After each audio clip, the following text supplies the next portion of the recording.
Okay, so we're going to look at section 7.1. This is our first section in Unit 7, which is all about integration, and so we're going to look at integration by parts. So if you have your integration notes, get them out because we are going to add to them today.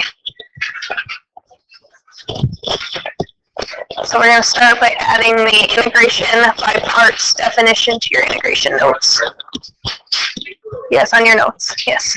Yes, on that paper, your integration notes.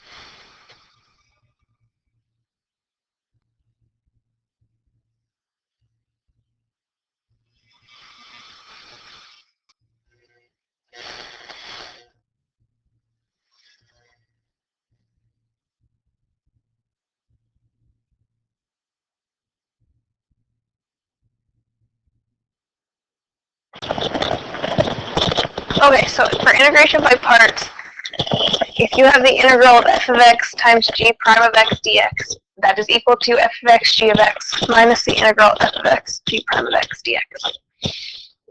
That is, nope, that's not the definition, just kidding. It's like, that doesn't look right. Try again. G of x, f prime of x. Sorry. Switch the g and f on the second part. So it's f of x g of x minus the integral g of x f prime of x dx. Or it's also written as the integral of u dv equals uv minus the integral of v du, but I prefer the first definition. So,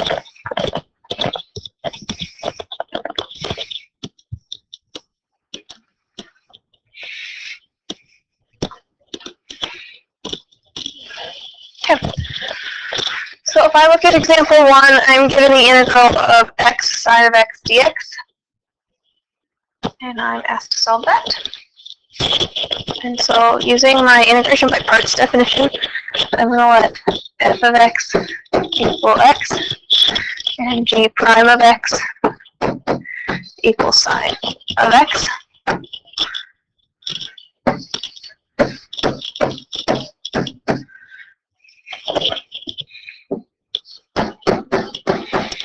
So let's start with what's f prime of x equal? 1, and the integral of sine is cosine or negative cosine? I'm going to say negative cosine, so my g of x is negative cosine of x. So using my definition, f of x, g of x, minus the integral g of x, f prime of x, dx, if I put everything into its parts, my f of x was x, my g of x was negative cosine of x.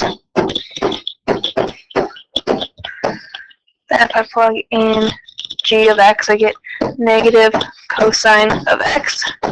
F of x is 1 dx, and so now I can simplify. X times negative cosine of x is negative x cosine of x. You just pull the negative out front. Minus a negative becomes a positive. Integral cosine of x times 1 is just cosine of x dx.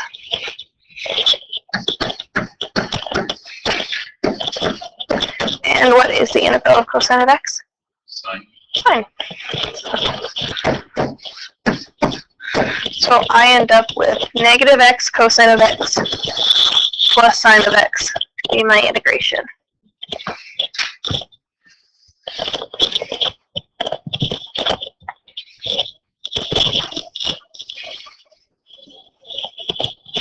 Okay, if I look at example 2, I'm given an evaluating the natural log of x dx.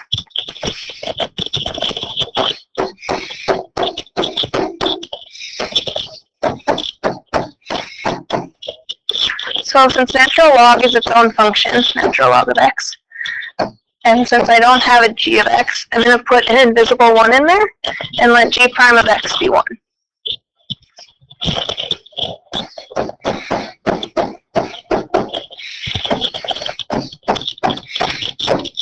Okay, so what's the derivative of natural log of x?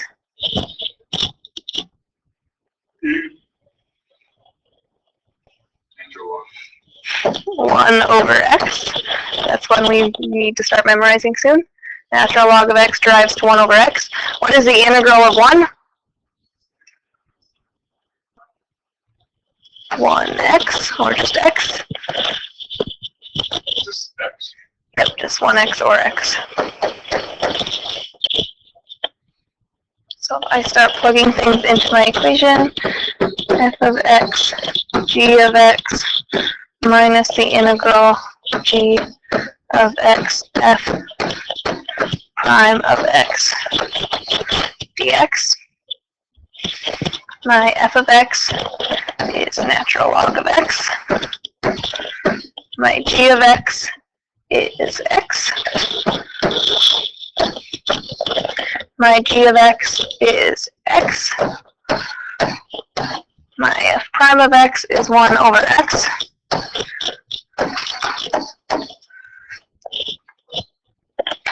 And so I can start simplifying.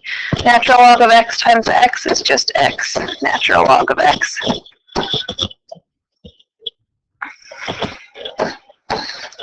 X times 1 over x, these x's cancel, so I get the integral of 1 dx.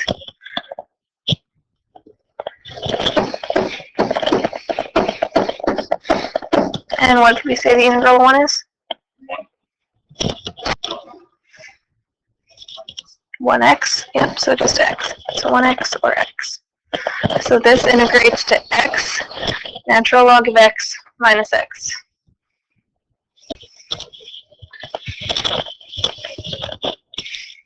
So far, so good. Okay. Alright, so I will look at example 3, the integral of t squared e to the t dt.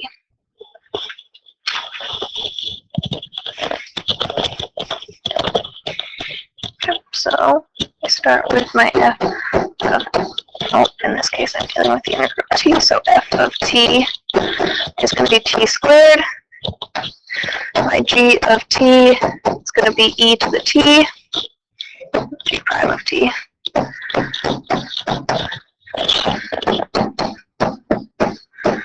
So what is the derivative of t squared? 2t.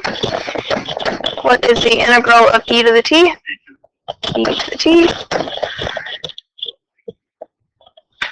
Now that I have my pieces, I can start plugging them all together. So f of t, g of t, minus the integral g of t, f prime of t, d t.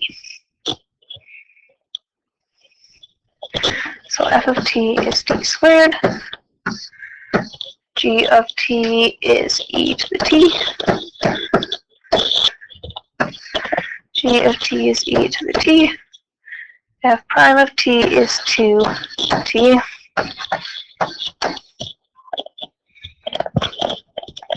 dt.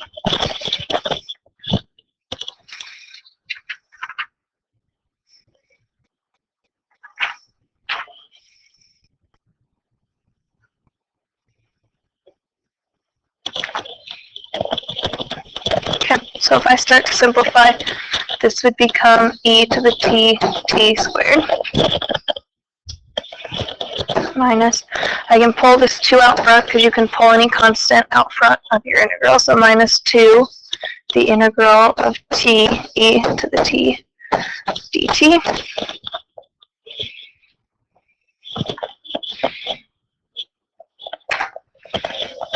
And since this is not easy to integrate, we're going to do integrations by parts a second time. I want f of t equal t, g prime of t equal e to the t. We're going to do this process all over again. So f prime of t, what's the derivative of t? 1. What is the integral of e to the t?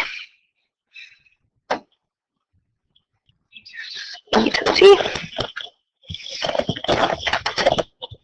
So I end up with f of x, g of x minus the integral g of x, f prime of x, dx or dt.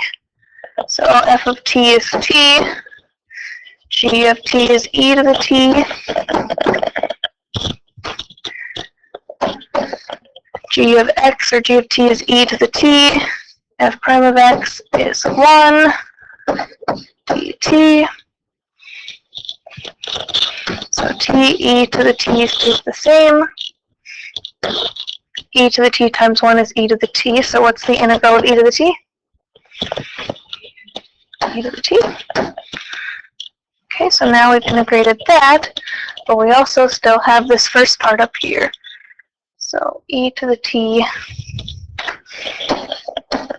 times t squared minus 2 times this whole thing that we got. So t e to the t minus e to the t.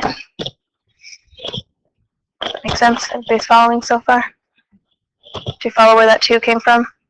Okay, the 2 came from, come up here. The 2 came from when we were integrating this, and then we pulled that 2 out front. And so then everything we did in green was just this section when we integrated the second time. So then this answer basically just goes where that integral was. So that's where the 2 came from. Does that make sense? Okay. So then if I just simplify e to the t times t squared, I distribute that 2, I get minus 2t e to the t minus 2e to the t.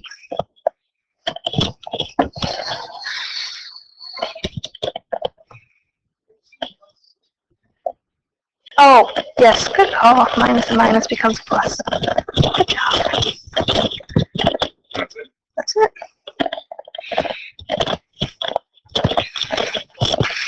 So we'll do one more indefinite integral, and then we'll look at doing a definite integral by parts.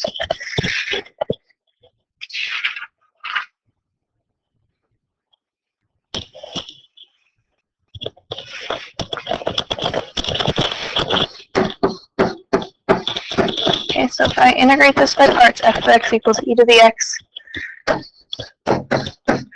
g prime of x equals sine of x.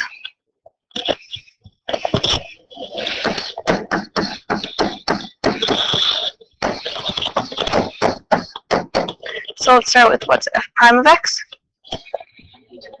E to the x. And what's g of x, the integral of sine of x?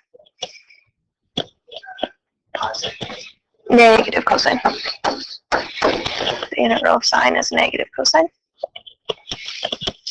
So if I start putting stuff together, f of x, g of x, minus the integral of g of x, f prime of x, dx.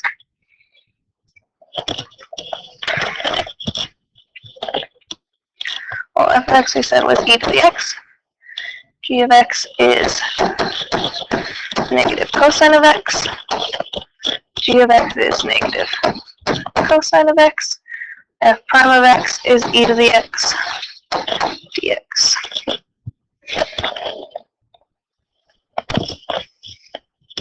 So if I want to simplify, if I pull this negative out front, I get negative e to the x cosine of x.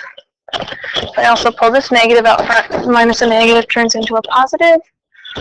Integral of e to the x cosine of x dx.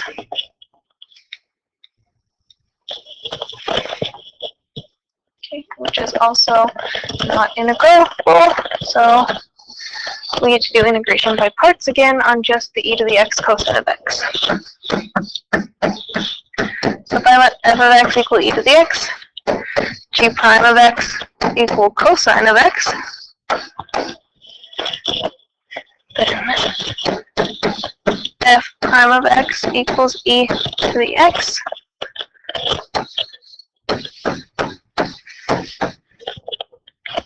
And what's the integral of cosine?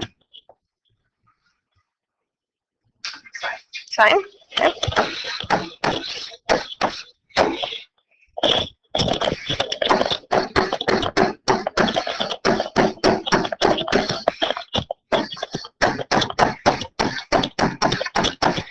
So looking at my equation, I get f of x is e to the x, g of x is sine of x, g of x is sine of x, f prime of x is e to the x dx.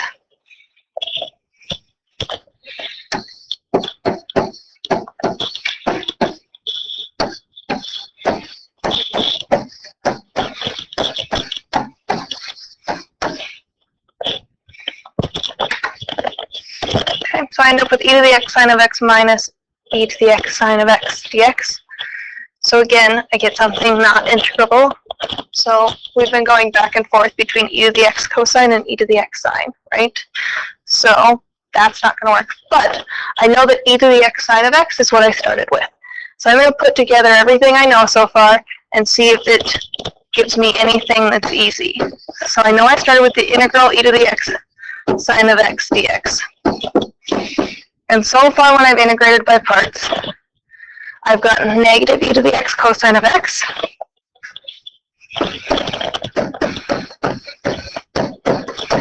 plus my second integration by parts, so e to the x sine of x minus the integral e to the x sine of x dx. Minus. Yep, minus e to the x sine of x dx.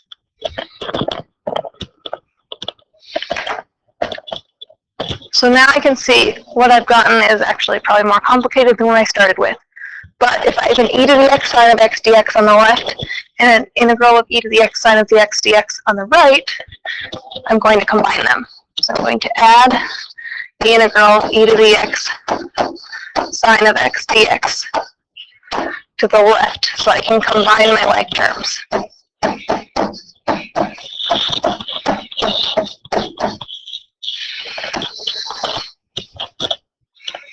Okay, and so now that I have two integrals of e to the x sine of x dx,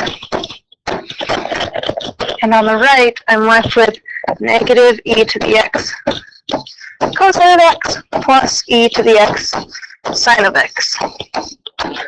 So now it's starting to look a little simpler because we combine their like terms. So the last thing we have to do is get rid of this 2 out front. In order to get rid of multiplication, we divide. So I'm going to divide both sides by 2 and end up with the integral of e to the x sine of x dx equals negative e to the x cosine of x plus e to the x sine of x, all divided by 2.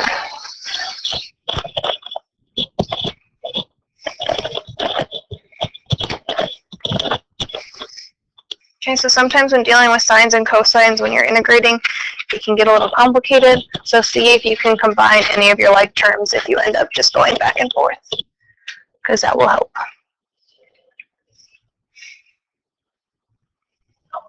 Okay.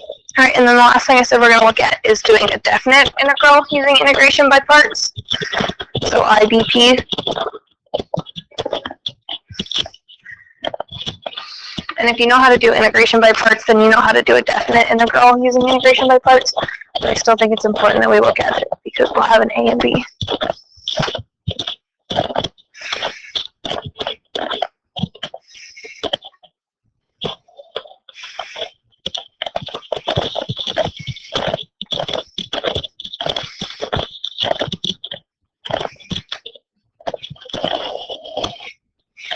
Alright, so let's look at integrating from 0 to 1 the inverse tangent of x dx function.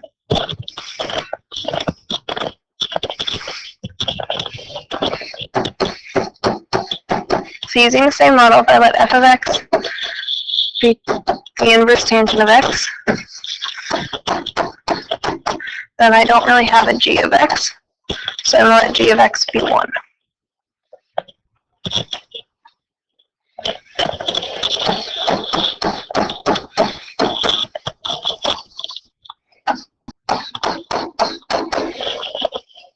So then I start with finding the integral of inverse tangent of x. What's the integral? Or I mean the derivative of inverse tangent of x. Anybody?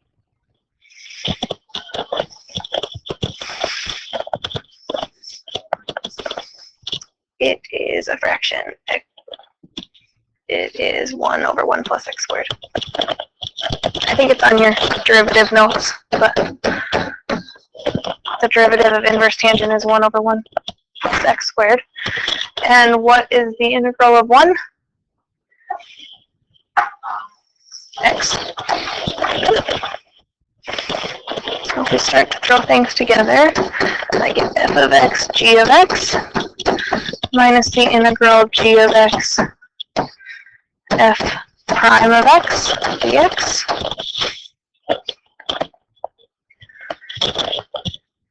So f of x is the inverse tangent of x. G of x we said was x. G of x is x. The inverse tangent of x is 1 over 1 plus x squared dx.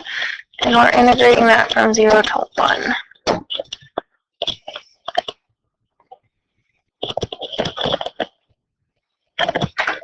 Okay, so let's start simplifying. So this would become x inverse tangent of x from 0 to 1. And if I simplify my second integral, I get x over 1 plus x squared from 0 to 1 dx. So if I start with plugging in my numbers for the first one, I get 1 times inverse tangent of 1 minus 0 times inverse tangent of 0 minus this integral. And because this integral is not an integral that we can integrate by hand, we have two options. We can integrate it by graphing it and using our integral function on our graphing calculator, or by doing a second integration by parts, or a third integration by parts, or fourth, until we get something simple. And so I vote that we graph it and use our graphing calculator function. So go ahead and put x divided by parentheses 1 plus x squared parentheses into your graphing calculator.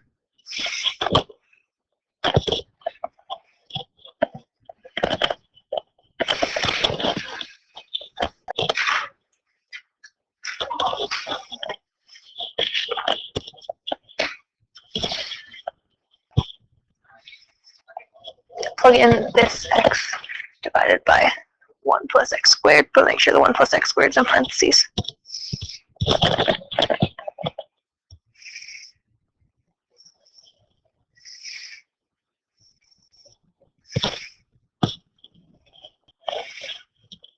Okay, and once you've got it plugged in, then if you go to your second calc screen, so where you can pull up all of your different functions on your graph, find the integral one. And then for your lower limit, type in 0, and your upper limit, type in 1, and tell me what you get. 0.346. Okay.